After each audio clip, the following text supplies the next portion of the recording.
Hi welcome to Lekha Kumar family. இந்த வீடியோவில் Gopi fried rice எப்படி பண்ணுறதுன்னு பார்க்கலாமா? அதுக்கு ஃபஸ்ட்டு காலிஃப்ளவர் கட் பண்ணி அதில் கொஞ்சமாக மஞ்சள் தூள் ஆட் பண்ணி தண்ணியை நல்லா கொதிக்க வச்சு அதில் ஊற்றி ஒரு 10 நிமிஷம் வரைக்கும் அப்படியே வச்சுட்டு அந்த தண்ணியை ஸ்ட்ரெயின் பண்ணி திரும்பவும் டேப் வாட்டரில் ஒரு 2 வாட்டி வாஷ் பண்ணி எடுத்துக்கிட்டேன்.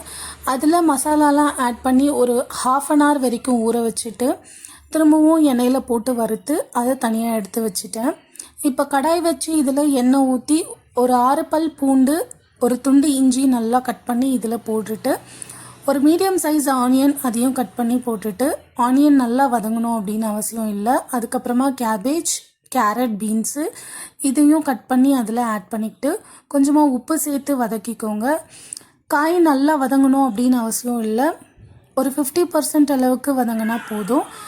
இதுக்கு தண்ணியும் எதுவும் ஊற்றணும் அப்படின்னு அவசியம் இல்லை.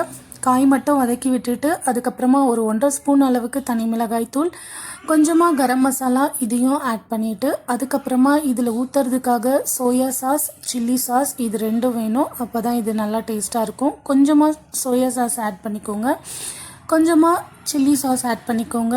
இதை ஆட் பண்ணி நல்லா மிக்ஸ் பண்ணி விட்டுக்கோங்க. ஸோ மிக்ஸ் பண்ணதுக்கப்புறமா நம்ம ஆல்ரெடி வறுத்து எடுத்து வச்சுருக்கக்கூடிய அந்த காலிஃப்ளவர் அதையும் இதில் ஆட் பண்ணிக்கணும்.